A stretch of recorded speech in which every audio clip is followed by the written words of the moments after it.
Nitzavim Vayeler, que l'on dit chaque année avant Rosh Hashanah, que l'on dit chaque année avant Rosh Hashanah. Et dans cette paracha, nous parlons des 10 sortes de juifs, 10 sortes d'êtres humains qui existent. Et la paracha commence bien sûr, comme on l'a dit hier matin, on l'a dit dans toutes les synagogues du monde, Atem nitzavim hayom, vous vous dressez tous debout en ce jour. Et nos maîtres disent, en ce jour, c'est quel jour? C'est Rosh Hashanah.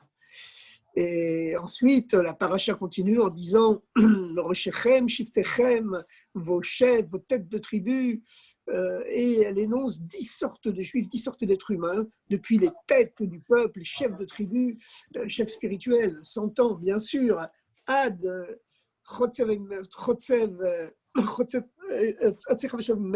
jusqu'au coupeur de bois et au puiseur d'eau. Ça veut dire du plus haut jusqu'au plus bas. Et qu'est-ce que nous enseigne cette paracha? Elle nous enseigne justement, en continuant en disant les avrecha bivrit, pour entrer dans l'alliance. Pourquoi? Parce que pour entrer dans l'alliance avec Dieu, la nouvelle alliance, la deuxième alliance qui suit celle du Mont Sinaï, 40 ans auparavant, eh bien, il faut l'unité entre les 10 forces de l'âme qu'on a en nous et entre les 10 sortes de juifs qui existent. Vous savez que Dieu se manifeste par le chiffre 10. Un ami mathématicien, pour ceux qui l'ont connu, c'était Raymond Sicurel. Il m'avait dit que pourquoi est-ce que Dieu se manifeste par les 10 sphirotes, par 10 qualités de lui-même, pas par 11 et pas par 9, parce que finalement, 10, ça reste toujours 1. Puisque le 0, c'est un 0, il compte pour 0, il ne compte pas. Donc le 10, c'est vraiment l'expression de l'unité divine, l'expression du 1. Et donc, comme nous sommes créés à l'image de Dieu, nous avons tous ces 10 forces en nous. Et chaque juif, évidemment, est composé de ces 10 forces psychiques à l'intérieur de lui-même, 3 forces intellectuelles, 6 forces sentimentales et la 10e dimension qui inclut à la fois la pensée, la parole et l'action, c'est-à-dire la faculté de régner sur son environnement,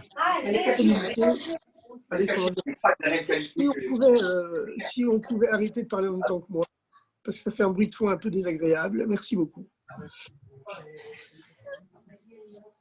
Alors, nous devons unir ces 10 forces que nous avons en nous autour du service de Dieu, mais nous devons aussi être capables de nous unir avec les 10 sortes différentes de juifs qui existent, puisque chaque juif, bien qu'il inclut les 10 qualités de Dieu en lui, il est construit à cette image, il est plus imprégné par une des 10 qualités. Il y a certains juifs, c'est la chorma, ce sont des gens supérieurement intelligents et intuitifs.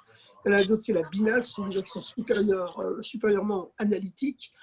Et il y en a d'autres qui sont chesed, ils sont des gens généreux et bons, ils sont plus dans les sentiments que dans l'intellect, etc., etc. Et donc, il faut de l'unité, être capable de s'unifier avec tous les juifs que nous rencontrons, même si nous sommes profondément différents d'eux quelquefois.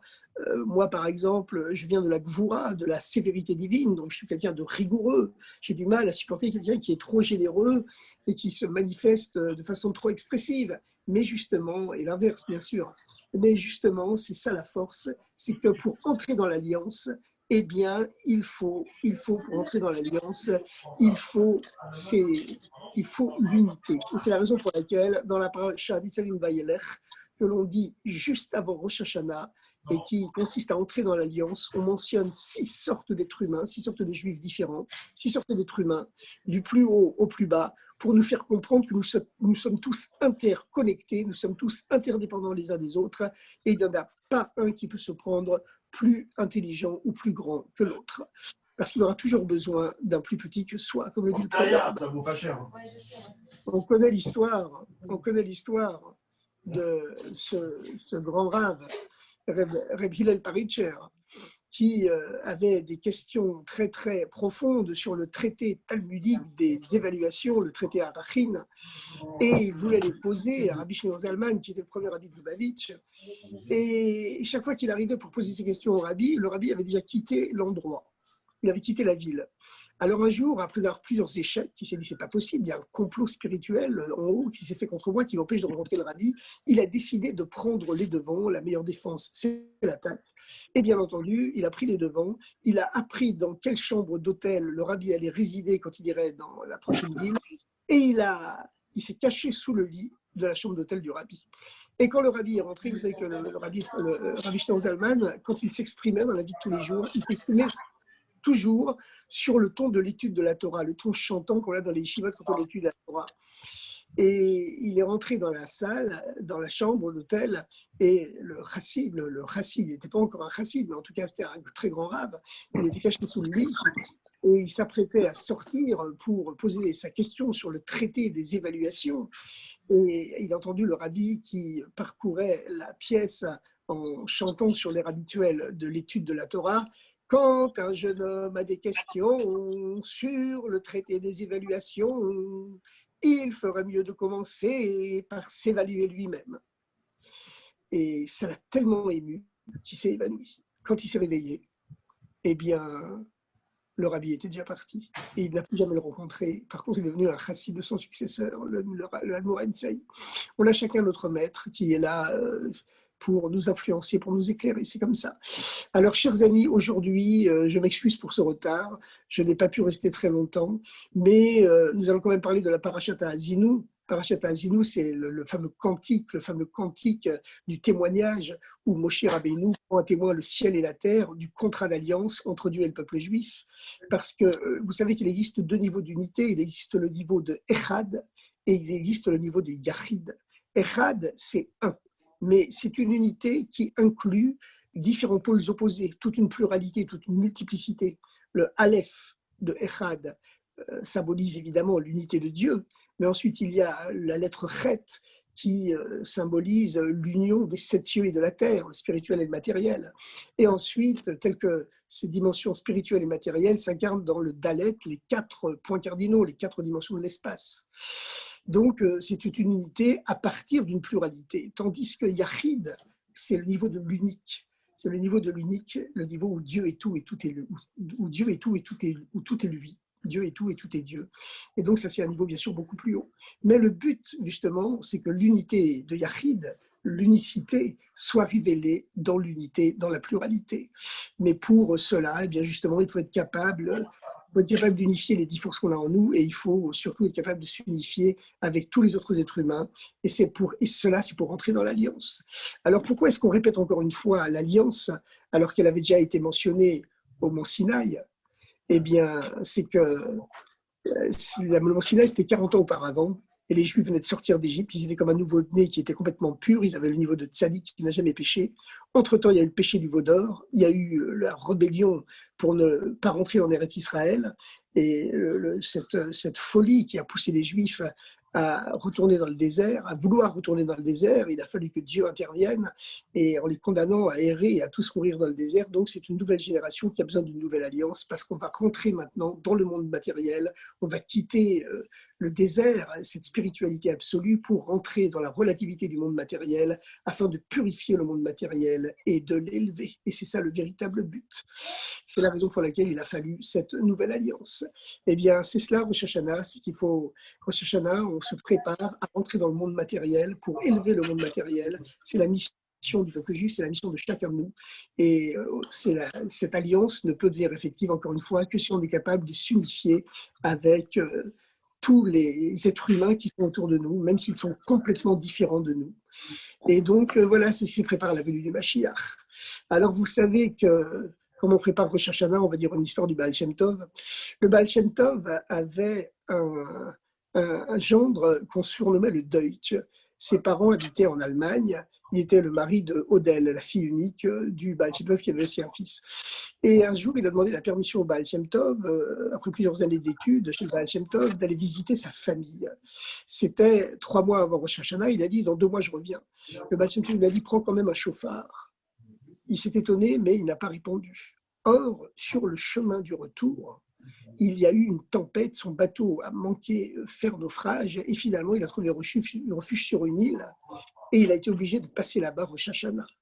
Et il n'avait pas de minyan avec lui, il était désespéré. Le matin, il s'est trempé au mikvé, il a sonné les 100 sonneries du chauffard, il était tellement ému de tout seul sur cette île qu'il s'est mis à pleurer au milieu de sa prière.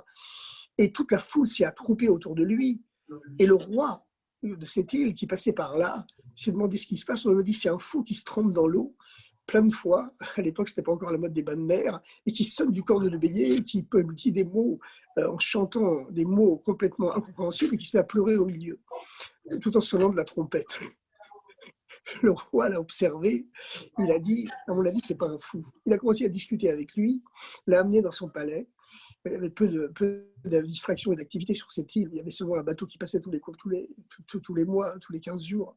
Alors, ils ont commencé à discuter et le gendre du Baal Shem Tov lui a expliqué ce que c'est le judaïsme, ce que c'est le chassidisme, et que les Juifs ont été envoyés par la providence divine pour élever les étincelles divines tombées dans le grand Big Bang de la création dans tous les endroits du monde. Et c'est seulement quand toutes les étincelles seront amenées à leur source que le Messie pourra venir. Et c'est certainement pour cela qu'il est venu ici et que les Juifs amènent la bénédiction partout où ils sont. Alors cet homme, le roi, a dit au gendre du Baal Shem Tov, mais jeune homme, amenez-moi, je veux faire venir ici 300 familles juives. Le gendre a répondu, c'est impossible, Majesté. Si vraiment c'est la mission de 300 familles juives de venir ici pour purifier, élever, éclairer votre île, eh bien, même avec des chaînes de fer aux pieds, Dieu les amènera ici. Mais sinon, moi d'où aurais-je cette force de prendre 300 familles pour les installer ici? Quand il est rentré chez le Baal Shem Tov, finalement, le Baal Shem Tov l'a accueilli de face avec un sourire rayonnant. Il lui a dit, tu sais que dans le ciel, il y avait un décret, un mauvais décret malheureusement, que 300 familles juives devaient être condamnées à venir avec les fers aux pieds dans cette ville afin d'élever les étincelles, afin d'éclairer, d'illuminer, de purifier cette île dans laquelle jamais aucun juif n'avait séjourné.